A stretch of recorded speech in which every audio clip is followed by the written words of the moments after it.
The Friends of the Sandwich Public Library presents In a Sentimental Mood. John Murelle sings the songs of Duke Ellington, John Murelle baritone, William Merrill piano, and Mick Carlin, Ellington author. Presented Sunday afternoon, February 26th at historic Sandwich Town Hall. We're not using a mic. We don't need a mic with John Murrell's wonderful baritone voice. And I told him I'd work on my voice so I could project and welcome you all here today. My name is Lauren Robinson and I work at the Sandwich Public Library. I'm the Adult Services Librarian and I also work on the reference desk. And I have a lot of people to thank, and maybe we have to thank the folks that restored this building. That's why we can be here today.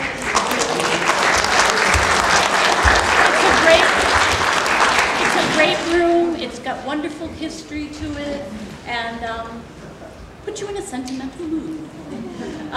February is Black History Month, and we have the pleasure of having an author here today who is an English teacher. He's taught for 27 years on the high school, and now he's teaching on the middle school level. But he has such a passion for jazz that he's found himself an author. And he's written a middle school book on Duke Ellington, and he has a second book coming out in September.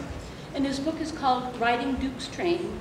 And he's going to kind of get us in this Duke Ellington mood and fill in some information on Duke Ellington. Another group we have to thank is the Friends of the Sandwich Public Library. And Gail Ravitz is here back in the corner. She's the president of the Friends. And the Friends are sponsoring this event today.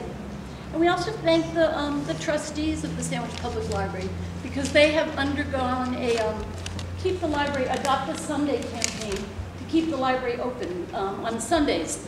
It was very, very nice. There's two couples who arrived early at 2 o'clock and had nothing to do, and they just walked down and checked out some books at the library, so that makes us feel good. This is a beautiful village, and we like to think that the library helps bring life to the village, and you all bring life to the village by being here.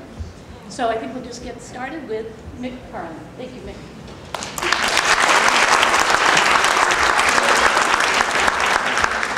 Hi, folks.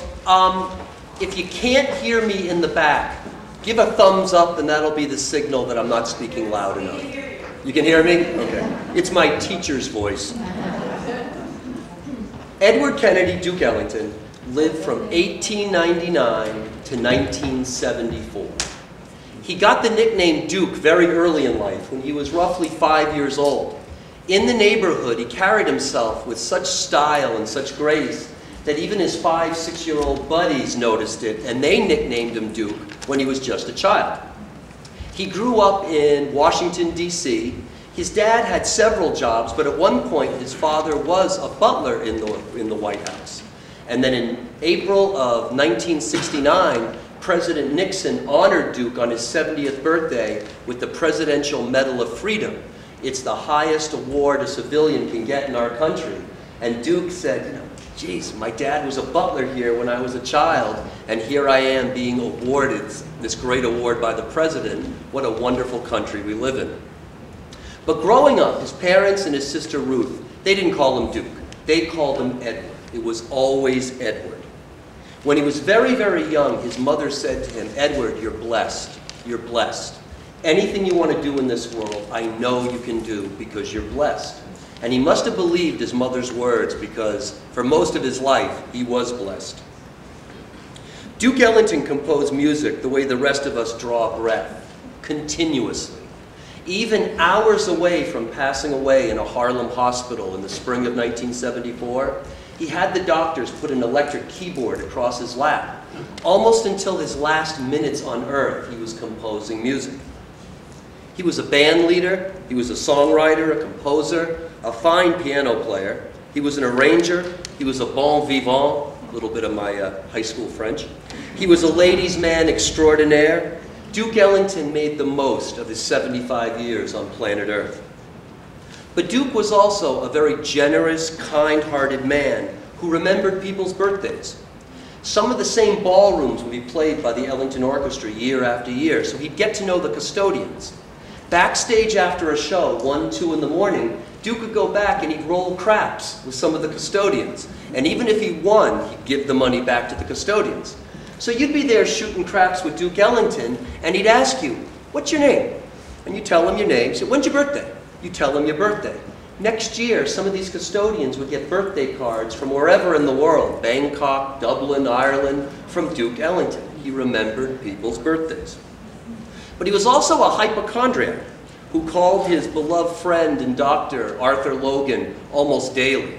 Poor Arthur Logan couldn't get a good night's sleep. 2, 3 in the morning, it would be Duke Ellington calling him from another time zone. You know, Doc, got a little pain right here. Duke Ellington was a gourmand who consumed unbelievably huge, gargantuan meals.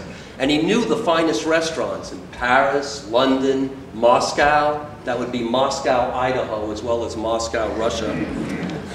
Chicago, Bangkok, and of course, his beloved Harlem. Duke Ellington loved his mother. When she died in 1935, he said, it almost did me in. And every night he fell to his knees to say a prayer for his mother. He was also very highly superstitious. He hated the color green. Green, he said, reminded him of grass. Grass, he said, reminded him of cemeteries. And I don't have to tell you what cemeteries reminded him of. Duke could talk to anyone, from European royalty to Middle Eastern holy men, from ballroom custodians in the American Midwest to the President of the United States. Duke Ellington made everyone feel valued when they were spoken to. Duke Ellington loved the differences in people and respected their originality above all else. When he composed music, he wasn't composing music, say, for trumpet. He was composing music for Cootie Williams's trumpet or Clark Terry's trumpet. He wasn't composing music for saxophone. He was composing music for Johnny Hodges' saxophone or Harry Carney's saxophone. Same thing with trombone. He wasn't composing trombone music. He was composing music for Tricky Sam Nanton's trombone. He hated to put anyone or anything in a category. His highest praise, he'd say he or she is beyond category. Duke Ellington felt there were only two kinds of music in this world, good music and the other kind. But to Duke, good music could be Mozart, it could be Hank Williams, it could be Tchaikovsky, it could be the Beatles. Mid-60s, Duke Ellington was saying to some naysayers, it's real music, it's great music, and they're going to last. Duke Ellington loved the English language, and he used it like a painter with an endless palette. So Duke Ellington wouldn't say, for example, gee, Johnny Hodges plays the saxophone brilliantly. Duke Ellington would say, and I quote, Johnny Hodges smelt the melody to smoldering. Duke Ellington loved custom-made suits, custom-made shirts, custom-made shoes. But he was just as comfortable in an old hand-me-down sweater and a pair of worn khakis. Duke Ellington loved women, all women, and women loved him back, and he allowed them to. Duke Ellington loved ice cream by the gallon. He loved steaks by the pound. Come to think of it, it's kind of amazing he made it to 75 years. Duke Ellington gave up drinking on his 40th birthday. He was never an alcoholic, but he did enjoy drinking. He said he retired the undefeated champion of drinking. Why did he give up drinking alcohol? He said it took away too much time from composing music. Speaking of music, Duke Ellington was addicted to the sound of his own orchestra, and that's why he kept them on the road continuously. I'm quoting Duke here. I keep my expensive gentlemen on the road so I can hear my new music performed the same day I write it, sometimes the same hour. Duke Ellington read the Bible straight through 3 times. In the words of Wynton Marsalis, quote, Duke Ellington invented a new system of harmony based on the blues, whole musical forms that have yet to be imitated. Duke Ellington loved the playing of Sidney Bechet and Louis Armstrong. Duke Ellington wrote more blues than anyone, ever. Duke Ellington wrote music based on the plays of William Shakespeare. He wrote music based on the paintings of Edward Degas. What was the depth of Duke Ellington's mind? In May of 1967, his dearest friend, his co-composer, Billy Strayhorn, died of cancer. At Billy Strayhorn's funeral, Duke spoke the following words. Billy Strayhorn demanded freedom of expression and lived in what we consider the most moral of freedoms. One, freedom from hate unconditionally. Two, freedom from self-pity, even throughout all the pain and bad news. Billy Strayhorn, as I said, died of cancer. Three, freedom from the fear of possibly doing something that might help another more than it might help himself. And four, freedom from the kind of pride that could make a man feel he was better than his neighbor. That was the depth of Duke Ellington's mind. And of course, Duke wrote songs, hundreds and hundreds and hundreds of magnificent songs, many of which you're about to hear performed this afternoon by two incredible artists. Ladies and gentlemen, I've heard this show before. You're in for quite a treat. Please, let's give a warm welcome to William Murelle and John Murelle.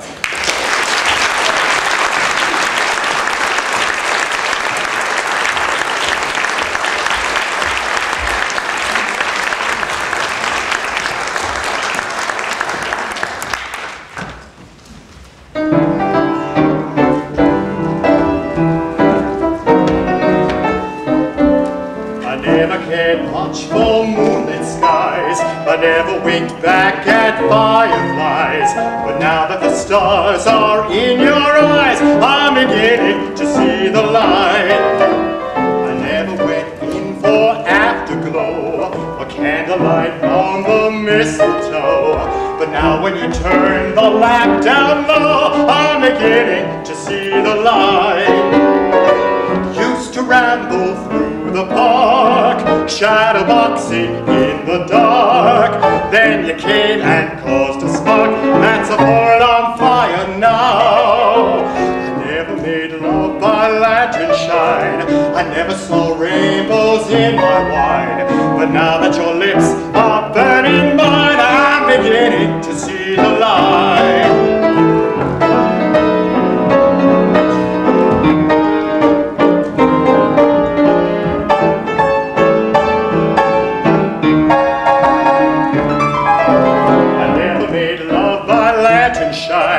I never saw rainbows in my wine, but now that your lips are burning mine,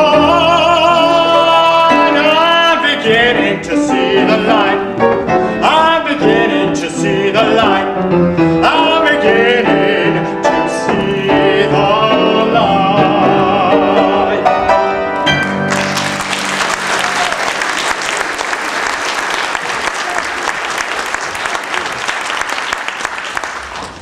Going to be fun. Thank you. Today's program is all about Edward Kennedy Ellington, otherwise known as Duke Ellington. In his 75 years on this planet, he wrote over 2,000 songs. That's one song a day. One song a day for over 5 years. Can you imagine? We're not going to sing them all tonight. We began with a 1944 classic, Beginning to See the Light. A little less known is this next song about a love that's gone wrong. It's ended all too soon.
As we read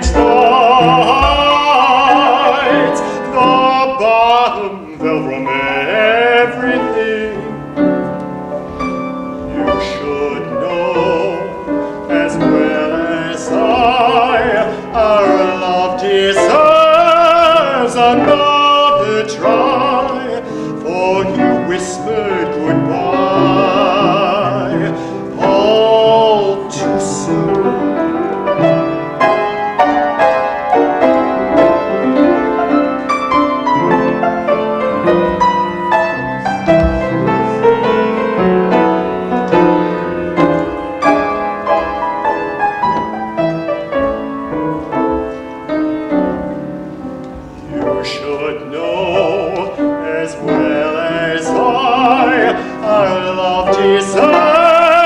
Another try, for you whispered goodbye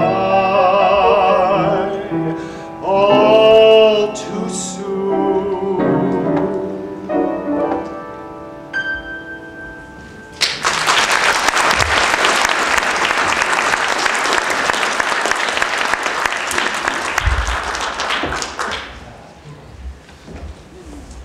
So, in 1920, there were about 74,000 African Americans living in Harlem.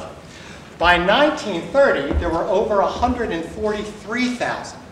By the 1930s, Harlem, north of Manhattan, was the place to be for an African American, and upper class African Americans. And Duke Ellington lived right up there, and his first gig, his first important gig, was at a jazz club. You might have known the name, the Cotton Club. And it was a fabulous place. He played there from 1927 until 1931. He had 2 shows a night, one at midnight and one at 2 a.m. And really one of the things that put him on the map was that many of his programs were broadcast on the radio, so people got to know his name. Now, the interesting thing about the Cotton Club, it was an all-white establishment. The audience was all white. However, the performers were all black. Duke Ellington and his famous band, Ella Fitzgerald sang there, Fats Waller, Cab Calloway, they all performed there. Now, New York in the good old days, I call them the good old days, people would go see an opera, or they'd go out to dinner, or go see a show, then they'd call a cabbie and say, "Hey cabbie, drop me off in Harlem."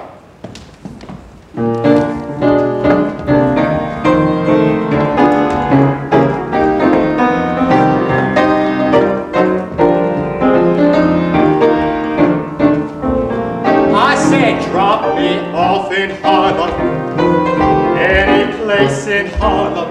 There's someone waiting there who makes it seem like heaven up in Harlem. I don't want your Dixie, you can keep your Dixie. There's no one down in Dixie who can take me away from my old Harlem. Harlem has those southern skies, they're in my baby's smile. I idolize my baby's smile and classy uptown style. If Harlem moved to China, I know of nothing finer than to stow away on a plane someday and have them drop me off in Harlem.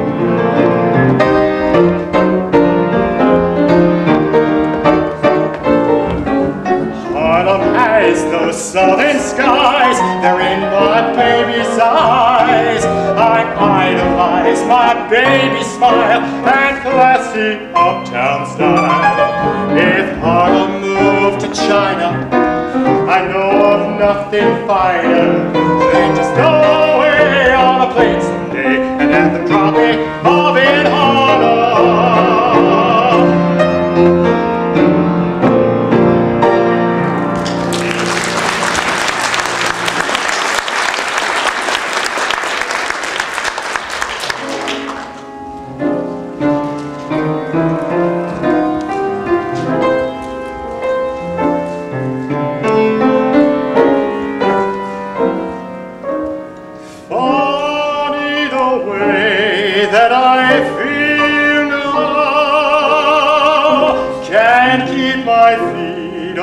Ground.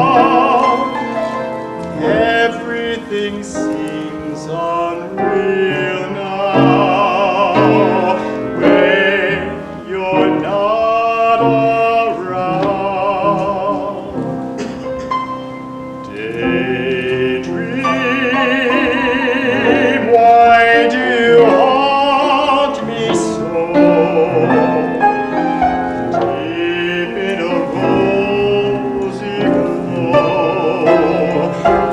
face of my love you show.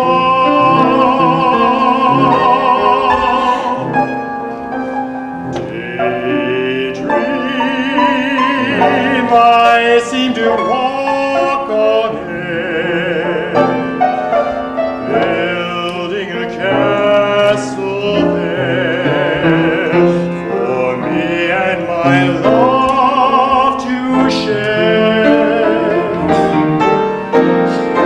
Dawn of the time, Lordy, I'm in a daze. Sun in the sky, while I moon around feeling hazy. Daydream, don't halt my revelry until I find that she is daydreaming just like me.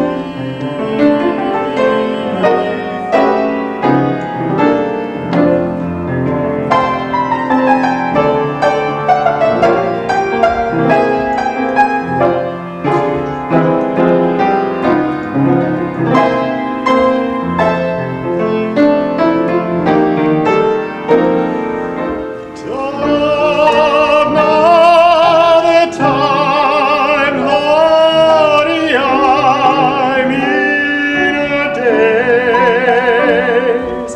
Sun in the sky, while I moon around feeling hazy.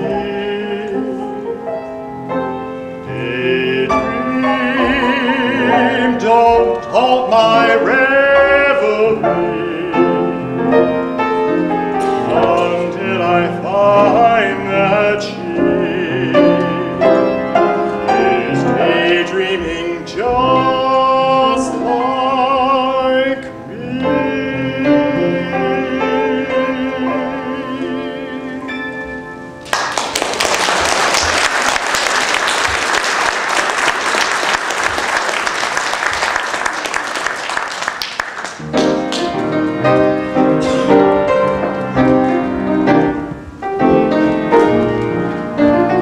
I let a song go out of my heart.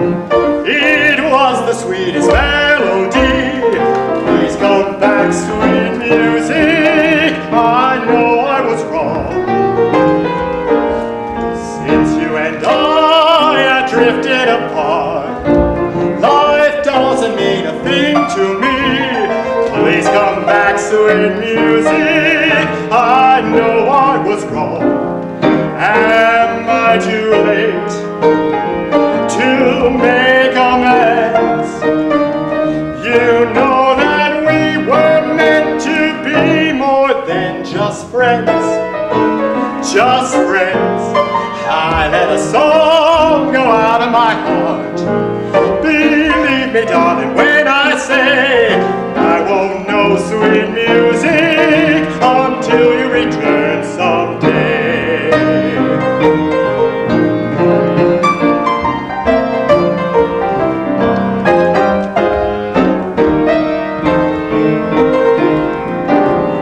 Am I too late to make amends? You know that we were meant to be more than just friends. Just friends. I let a song go out of my heart. Believe me, darling, when I say I won't know sweet music until you return someday. I won't know sweet music until you return someday.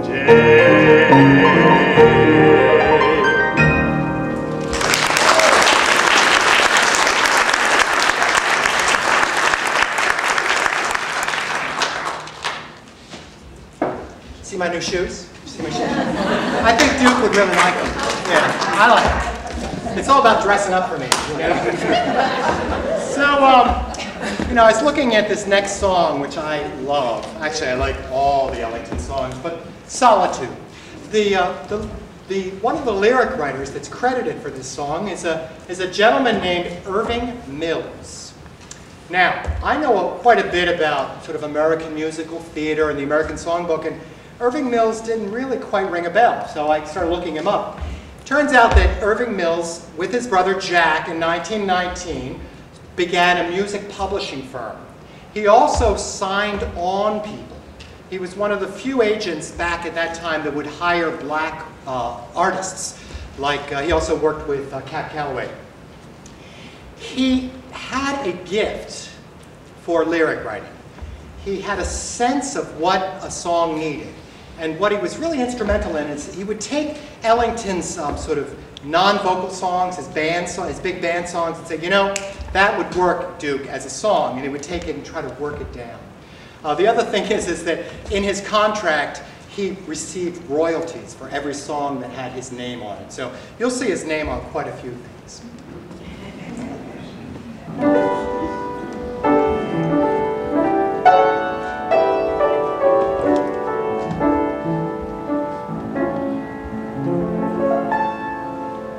In my solitude,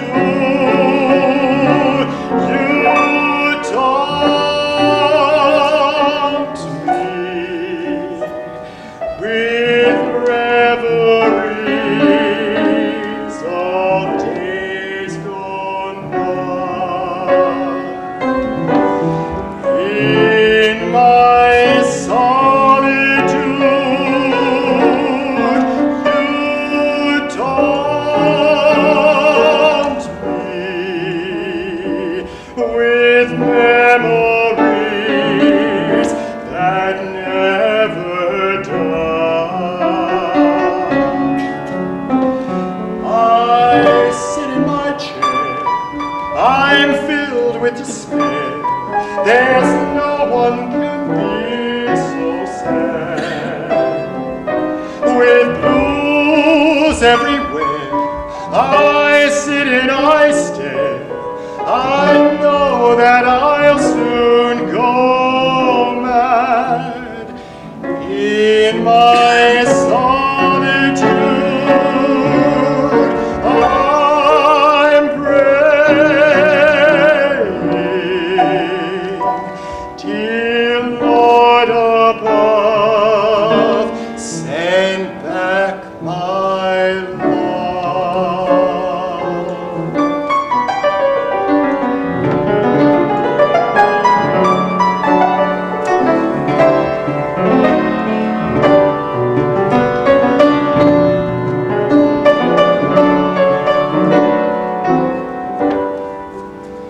In my solitude,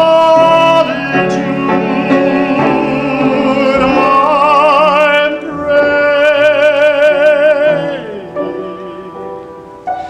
dear Lord above, send back my love.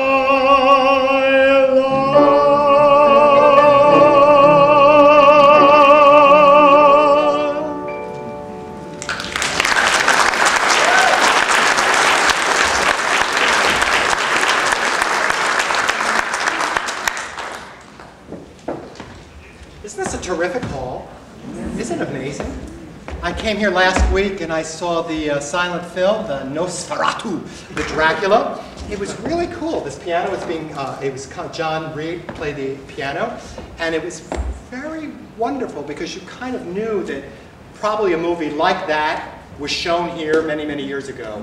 And I think many of us, but certainly Bill and I, are old souls. There's something about, you know, the 20s and the 30s. Something was always better then, right, than it is today.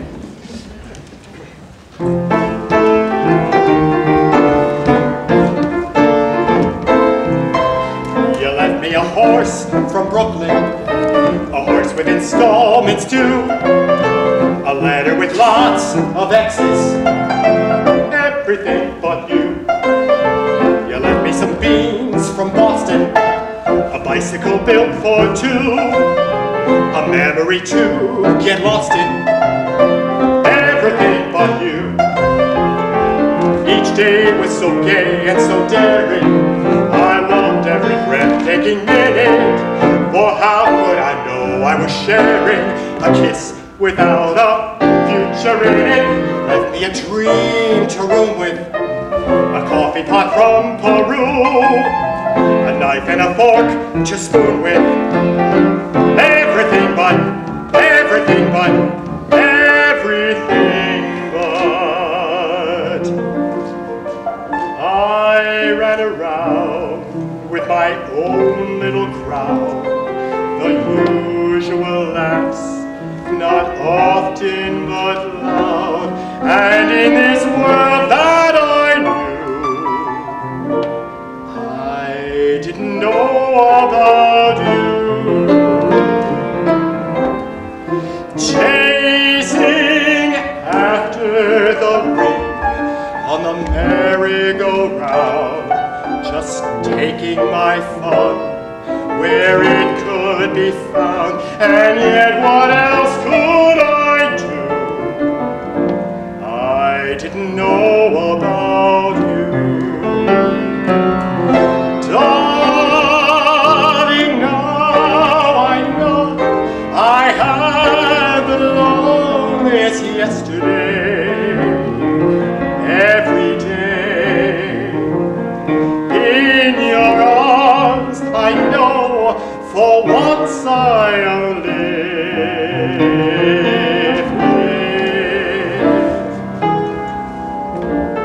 Had a good time every time I went out. Romance was a thing I kidded about, and yet what else could I do? I didn't know about you.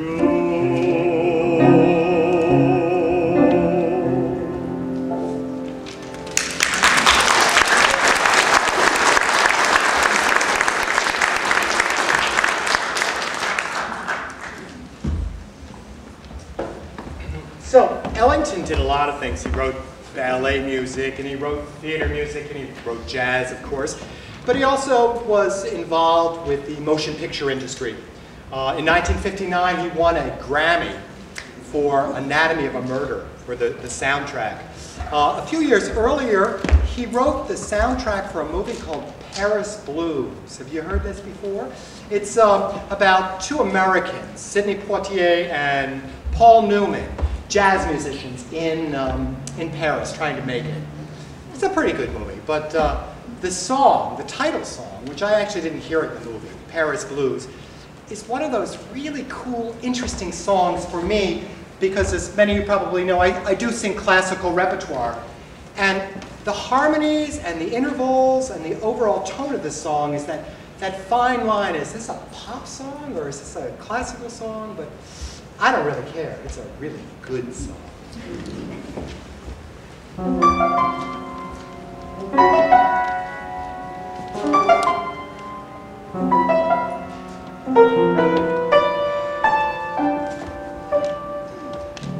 Left Bank cafes, strolling the quays, watching the boats on the Seine,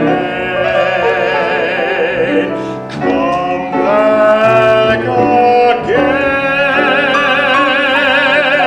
Where is that girl I met? That girl that made me get those Paris blues and wonder, why did I have to roam? I was so much at home. Every lovely evening in a cozy cafe, sipping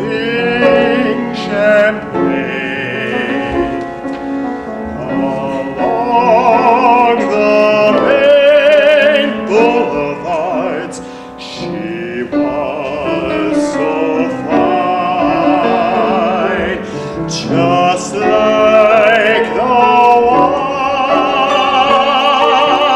now.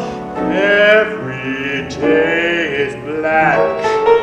Please, someone send her back, so I can lose those berries.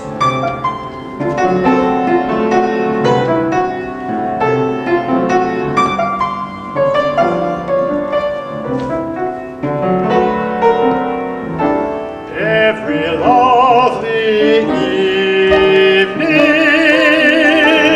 in a cozy cafe, sipping champagne along the main boulevards. She was so fine,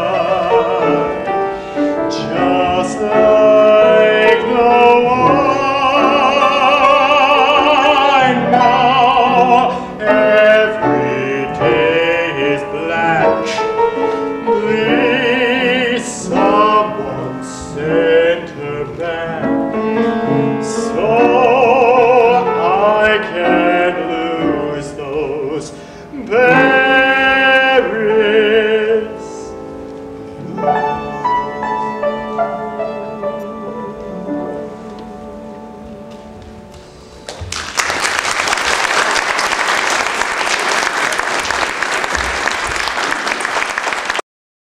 My righteous anger and write 10 blues songs with it. So that was his attitude towards it. That's why in April of 1939, April 29th to be exact, when Duke and the orchestra were in Sweden and he celebrated his 40th birthday, he was so blown away. This is a man who back in his own country couldn't eat in a restaurant he wanted to eat in, couldn't sleep in a hotel he wanted to sleep in. And it's like the whole country of Sweden celebrated his birthday together. The lobby of the hotel festooned with flowers, Ellington music playing on all the radio stations the whole day, and it really, really touched him. So he sat down that afternoon of his birthday, and he composed a piece that he later called Serenade to Sweden. Now Duke, having written over 2,000 pieces, it was always different. Some pieces were complete and he presented them to his band. Other pieces he would collaborate with musicians in his band. But some pieces he would bring the kernel of an idea to his musicians, and together the band would flesh it out. And that's what happened with Serenade to Sweden. If you'll allow me, I just wanted to read 3 pages from my novel, which shows Duke fleshing out Serenade to Sweden with his musicians. I did a lot of research to get this just right. My narrator is a 10-year-old boy named Danny. I'm going to mention a musician named Rex. He was Rex Stewart, Duke's incredible cornet player. Tricky Sam Nanton, his trombone player. And Ivy Anderson, in my opinion, the finest singer that Duke ever had in his orchestra. But she was a very tempestuous young woman, shall we say. All right, gentlemen, called Duke from his piano bench. I'm thinking of calling it Serenade to Sweden. I wrote it a few hours ago, and I'd like for us to play it tonight. We were in the hotel's ballroom, and none of Duke's musicians seemed happy to be there. 2 o'clock in the afternoon, grumbled Otto. Man, Duke, it's time for my afternoon nap. Duke, dressed down in gray slacks and an old gray sweater, smiled his far-off smile. You can sleep when you're dead, Otto. That's my plan anyway. Plenty of time for snoozing when I'm gone. Standing at the hotel's piano, Duke tickled a few notes. Although Daniel here has been learning quite quickly how to notate my music and will be using his talents in the future, there was no time to write this all down, so we're going to learn it together, gents. Rex, you're first. Rising from his chair, his trusty cornet by his side, Rex said, "Ready, Governor." Duke played 8 notes at the piano over and over, each note rising higher than its previous neighbor, but in an amiable, unrushed manner. Listening with his eyes closed, Rex smiled. "That's quite tasty, Governor," he said. "Ready for a helping, Fat Stuff?" asked Duke from his piano bench. Duke's nickname for Rex Stewart was Fat Stuff, and I guess Rex didn't mind. Ready? Bringing his horn to his lips, Rex played Duke's 8 notes with precision and soul. "Okay, Tricky, your turn," said Duke, waving his arms over his head. Closing his bulging eyes, Tricky Sam waved his rubber plunger across the bell of his trombone, producing his sly, conversational wah-wah, ya-ya sounds. Yet the beauty of Duke's melody still shone through. Over to Harry. Lifting his baritone sax, Harry, that's Harry Carney, who played baritone sax with Duke Ellington from the time he was 16 years old to the time he was 69 years old. 16 to 69. Harry played Duke's new tune with his customary skill and deep-in-the-belly beauty. Sitting down, he shot me a wink.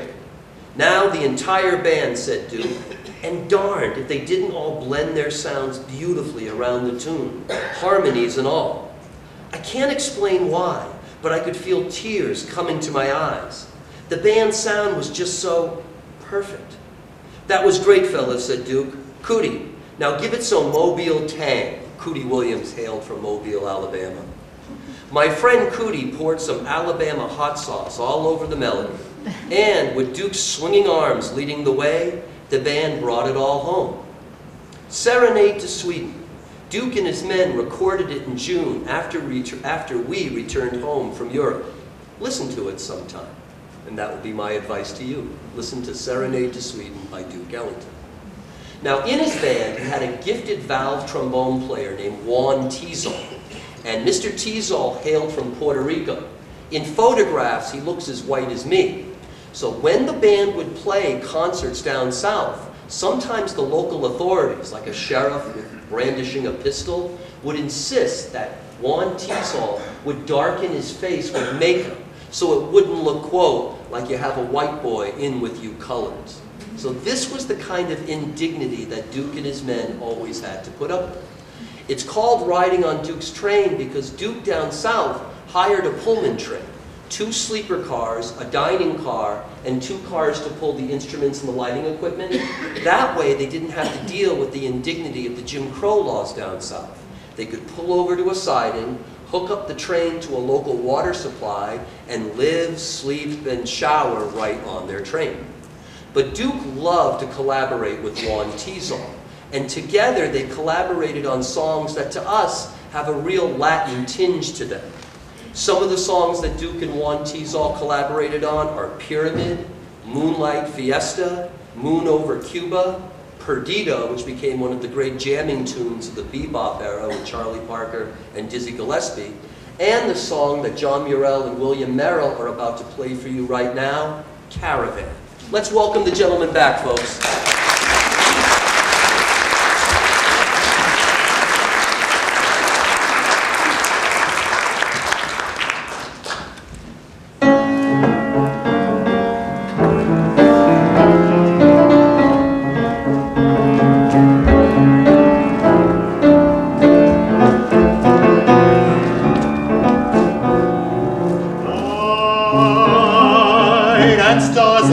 That shines so bright, the mystery of their fading light, that shines upon a caravan. Sleep across my shoulder as we creep across the sand, so I may keep the memory of a caravan. This is so exciting, you are so inviting, resting in my arms as I thrill to the magic charms of you. Beside me here beneath the blue, my dream of love is coming true. Within a desert caravan.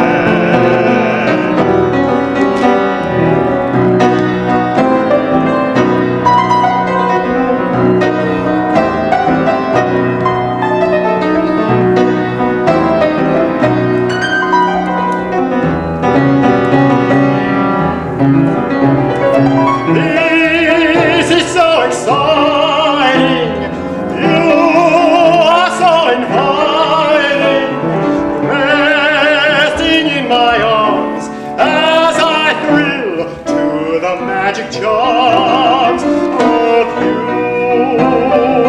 Beside me here beneath the blue, my dream of love is coming true. Within a desert caravan.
Bill and I were invited to do this concert last week at Heatherwood, which is a very nice assisted living adult community in Dennis, and went pretty well.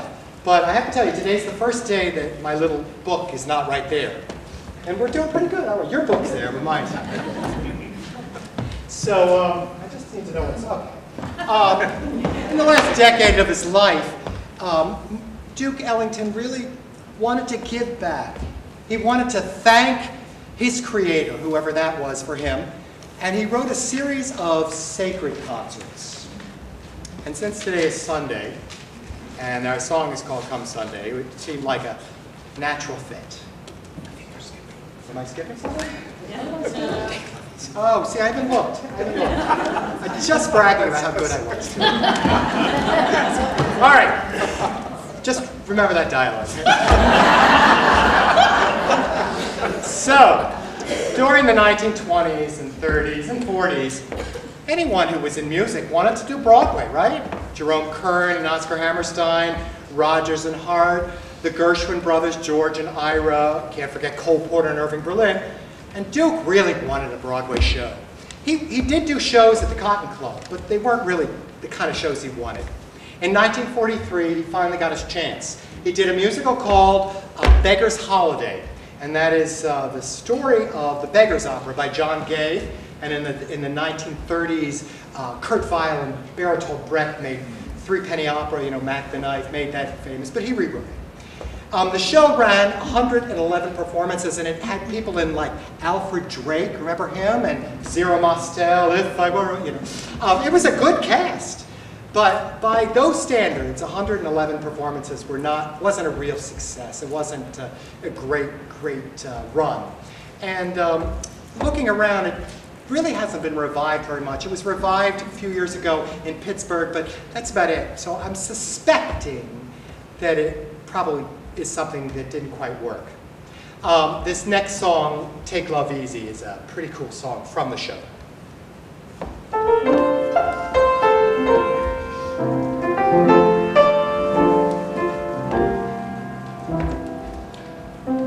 Now our little game is played out. I see tears in your eyes. So before I do a fade out, take a word from the wise. If you kiss and run away, you'll learn to kiss another day. Take love easy, easy, easy. Never let your feelings show. Make it breezy, breezy, breezy, easy come and easy go. Ever smile too brightly, brightly, when your heart is riding high. Let your heart break, oh, so slightly, when your baby says goodbye. That well-known flame is mighty hot, as all of us have learned. So handle it with velvet gloves, and you won't get your fingers burned. Take love easy, easy, easy, on the free and easy plan. And if you can, take it easy, take it easy as you can.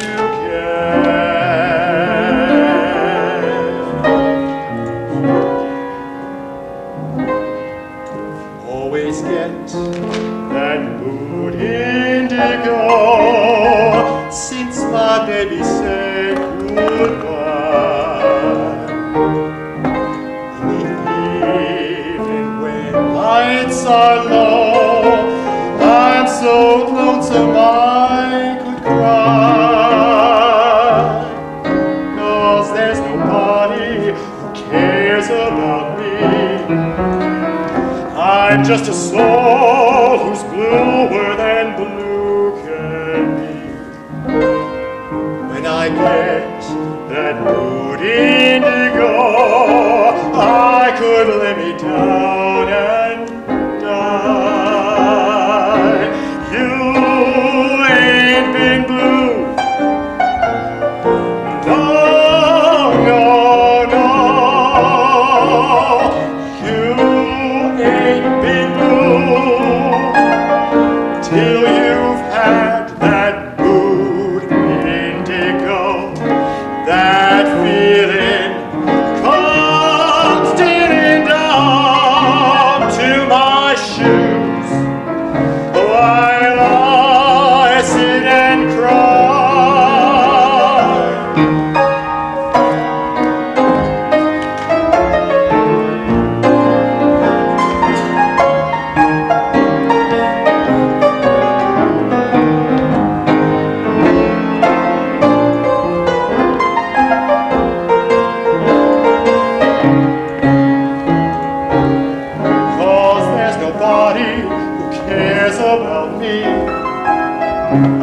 just a soul who's bluer than blue can be.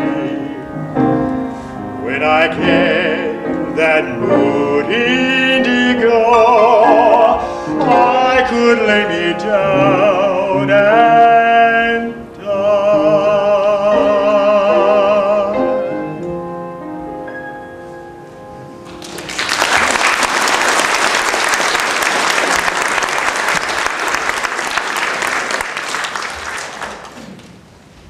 What are we doing now, Bill?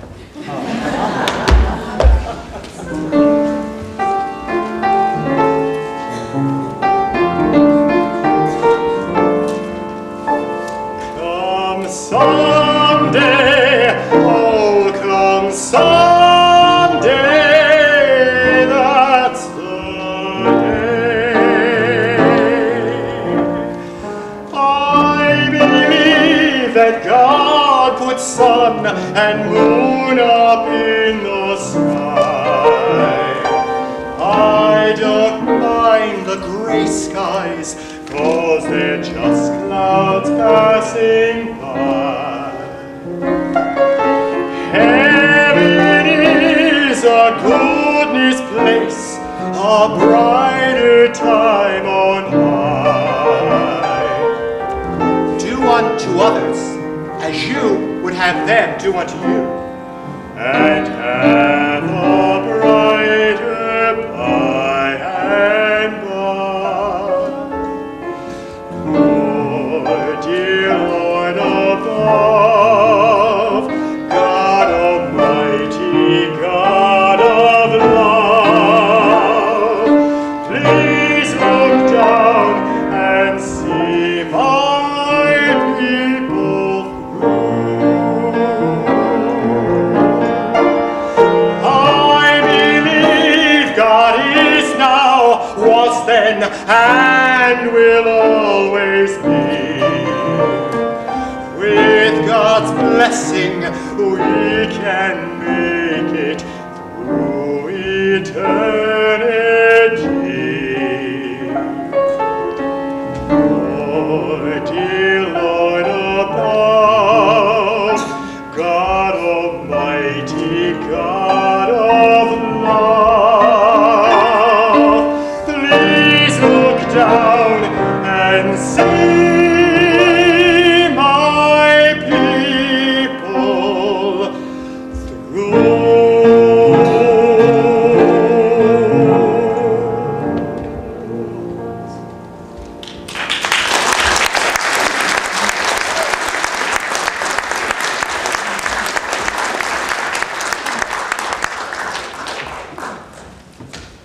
Well, we can't talk about Ellington without talking about his dearest friend and his co-composer, Billy Strayhorn. Billy Strayhorn lived from 1915 to 1967. I admire him for many, many reasons. One is he fought hatred on two levels. One as a black man in the 30s, 40s, and 50s. The other as a gay man in the 30s, 40s, and 50s. And Billy Strayhorn lived an openly gay life with his partner, Aaron Bridgers, for over 25 years, and his attitude was, this is who I am, take it or leave it. His nickname in the band, Duke's men were great for giving nicknames to each other. His nickname was Sweet Pea, after the character, the baby character in the Popeye cartoons. He was a little guy, 5'2".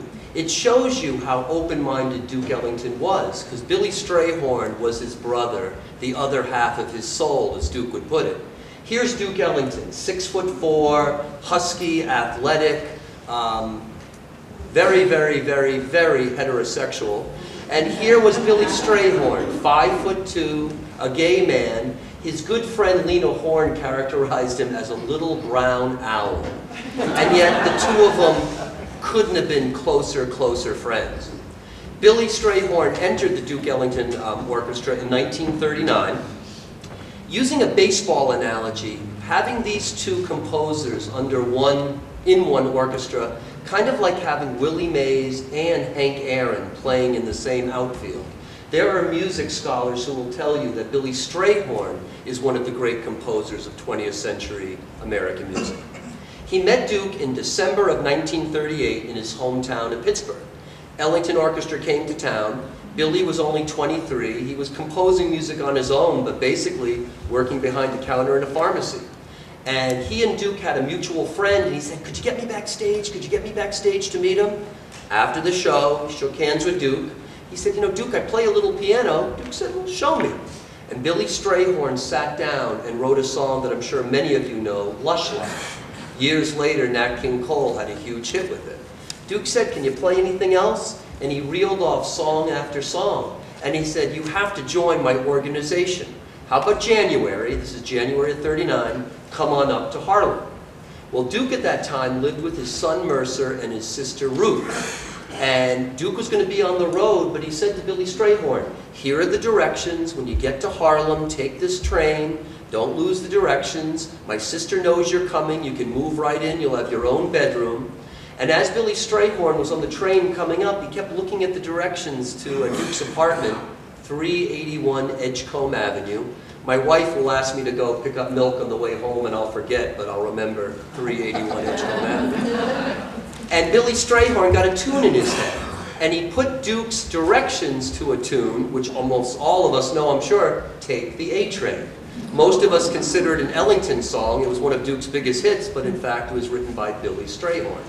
So from 1939 until his death in May of 1967, Billy Strayhorn was Duke's arranging partner, his co-composing partner, and as he always said, the other half of my soul. One song the two of them collaborated on in 1953 was the song the gentlemen are going to play for you right now, "Satin Doll."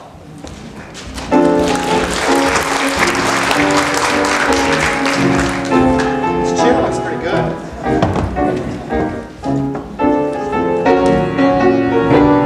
That's good. Yeah, do I know the words?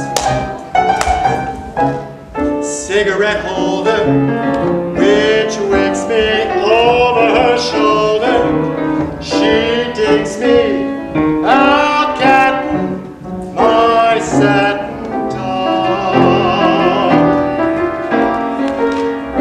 Baby, shall we go out skipping? Careful, amigo. Your flippin' speaks Latin, my satin doll. She's nobody's fool, so I'm playing it cool as can be. I'll give it oil, but I ain't for no girl catching me.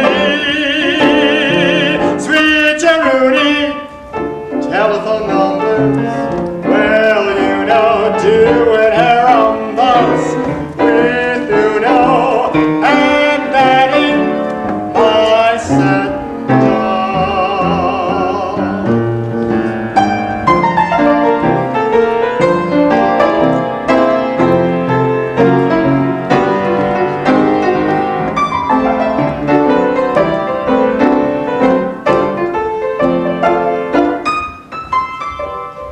Telephone numbers, well, you know, doing her umbus with Uno and batting my satin doll, and batting my satin doll.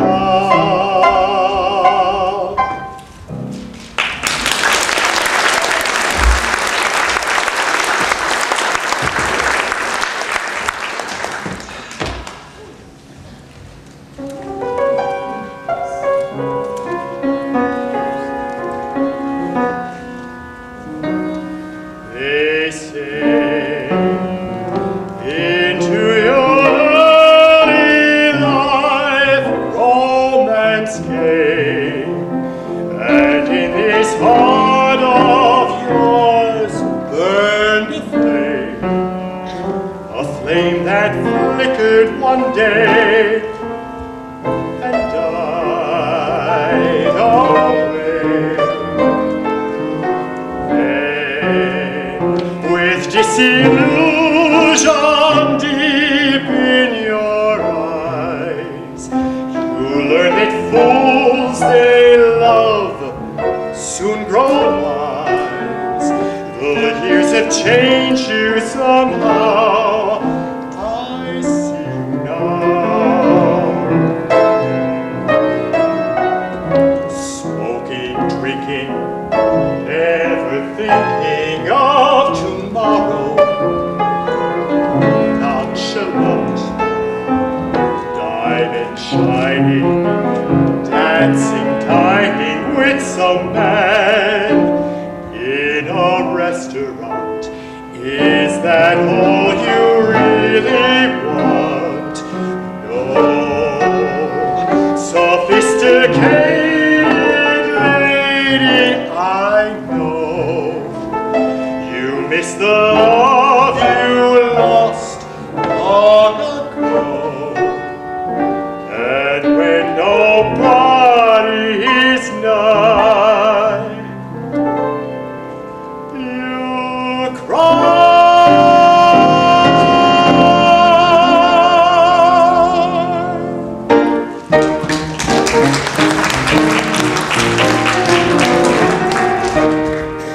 While other lovers sing your praises in phrases slightly lyrical, I'm a cat who's better at a scat song that's satirical. In begging for your hand, sweet chick, I hope you'll understand this lick. My love for you I'll bring, on account of you can sing. Blip, blip, farty, flam, flam, flam, hip-a-dee-da-da-bang.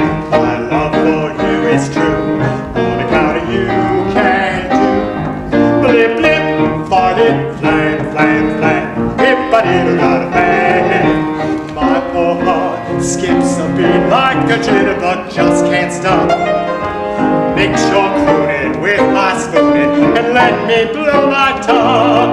Your love to me I've sworn, on account of mine is yours. Blip, blip, body, flam, flam, flam, bip-a-dee-da-da-bam.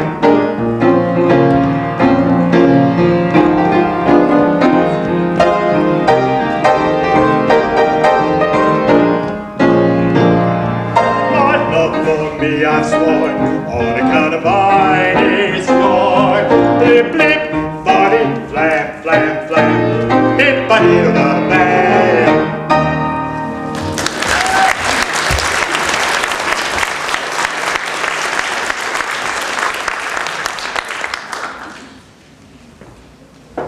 So tonight's the Academy Awards, remember? And I'm really hoping for the artist to win it. I like that silent movie, you know. I'm hoping, so, you know, put your votes in for me. Yeah. We've really enjoyed this. This is the third time we've done it, and it's starting to feel like home now to us, for me and Bill and Mick. We're going to be doing it again at the Harwichport Congregational Church at the end of July, and I think we just got a gig on Kennybunk, is that what it's called? Cuddyhunk. So we're moving along. I really, I knew him as an English teacher, and now he's a really famous author. Mick and I have been talking for quite a while, because this program took a while to get together. And he said, sure. And then all of a sudden, this book came out, and I don't know if you know it, but he told me last week at our concert that he got a call from Lincoln Center, you know, in New York, a guy named Wynton Marsalis. He's head of the Lincoln Jazz at Lincoln Center, and asked him if he could use his two books, this and the upcoming book on Louis Armstrong, as part of their educational wing at the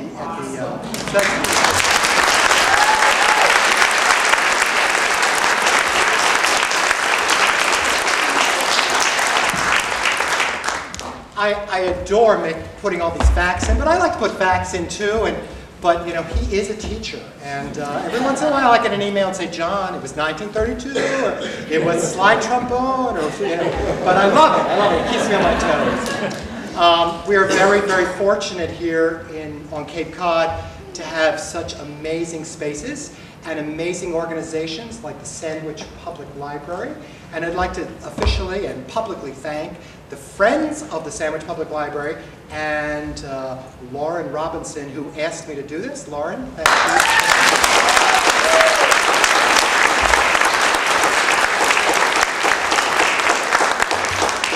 So Bill Merrill is not, he's not a native to Cape Cod. He lives in Boston, in Jamaica Plain. And it is quite a responsibility to fight that traffic in the mornings to rehearse with him. But it is definitely worth it. And I want to officially and publicly thank my accompanist and my buddy, Bill Merrill.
Like a dream to call you mine.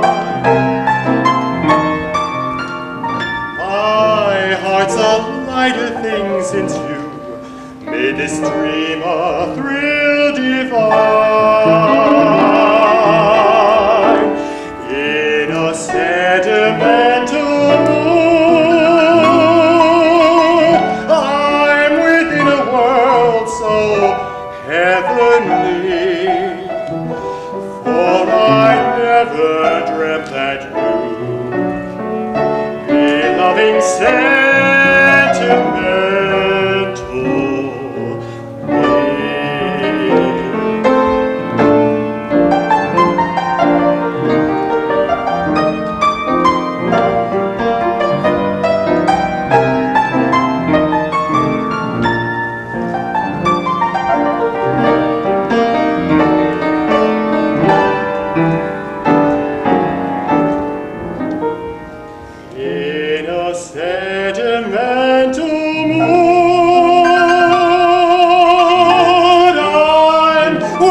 me.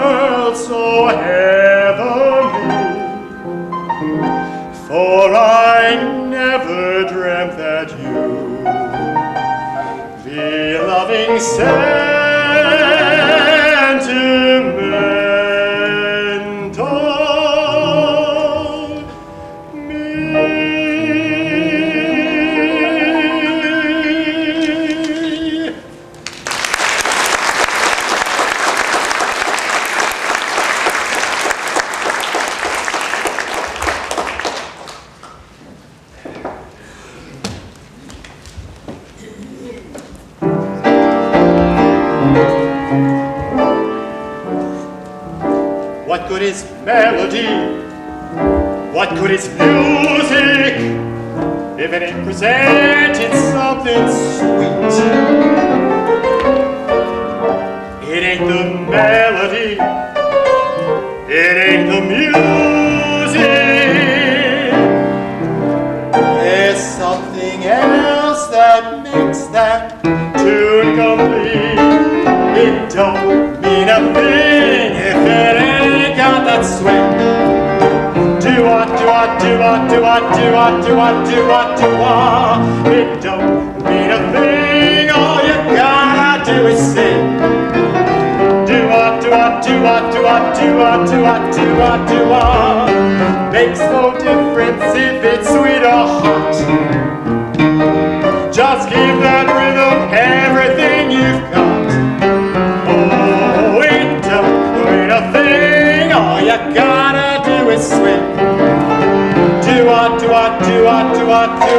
do-wah, do-wah, do-wah.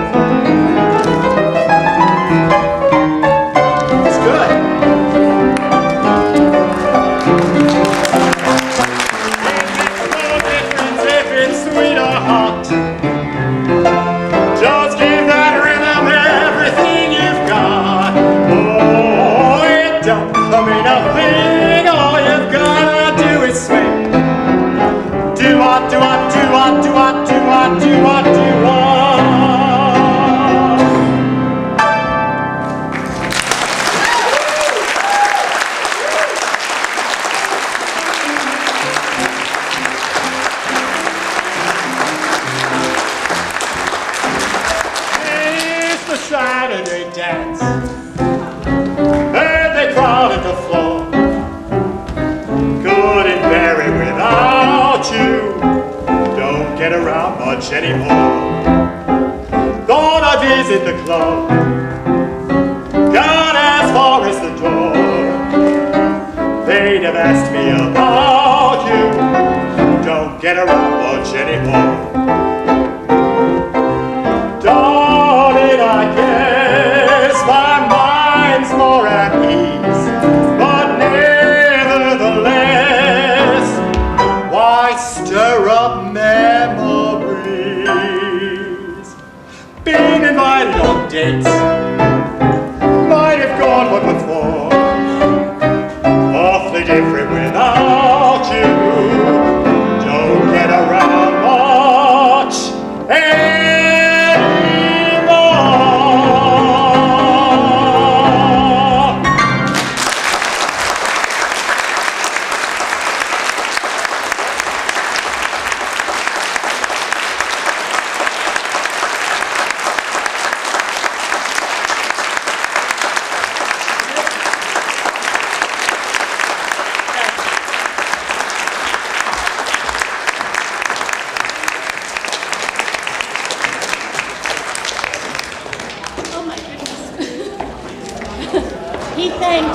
I think I need to thank those three extremely talented professional men for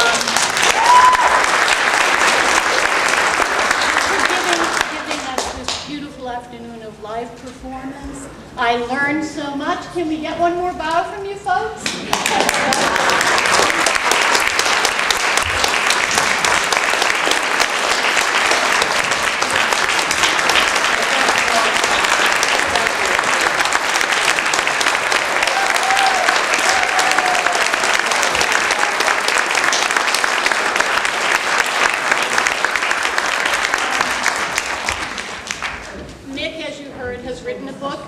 Our great friends Tipton Bookshop from East Sandwich at the back of the hall. It's a wonderful little $10 paperback. I'm halfway through it and I've learned so much. Mick has done a wonderful job cramming all kinds of information into this very delightful book that's targeting, I'd say, ages 9 and up. So if you're interested in the book, and Mick will sign the book. If you're interested in that, I think we'll have him over here. The Daniel Webster Inn has offered to do a fundraiser for us today. And if any of you are hungry and you want to have dinner, 15% of your bill will go to the Friends of the Sandwich Public Library. And I'm really very, very grateful to the Friends for underwriting this program so that we could make it affordable to so many people. So I just, if you're interested, we have flyers at the back of the room. There's a table at the back of the room. And we will have one, and you need to give that flyer to your server. I'm going there myself, I'm starving. But anyway, so feel free to do that. I also would like you to know that on Sunday, March 18th, we'll be back here again at 3 o'clock, and we'll do a little bit of live theater. There's a wonderful group called Cape Cod Thespians. The Cape Cod Times gave them a wonderful write-up last spring. They're going to do a play by Glenn Berger called Underneath the Lintel, not lentil. This has nothing to do with vegans or anything or plant-based diets. It has to do with a librarian. And This Dutch librarian finds a book that is 123 years overdue, and he goes on a quest all over the world trying to find out the story behind this overdue book. That's what we all obsess about, we librarians. It's actually a very, very deep play, an interesting play. It opened in New York in 2001. And Glenn Berger, you can look him up on the web, and you can get more information if you look at the library website. That will once again be $5, and the Daniel Webster will partner with us again. So thank you so much for making this such a wonderful afternoon.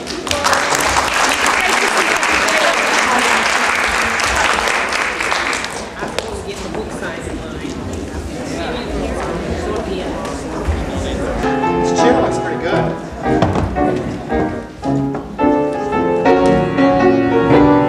That's good.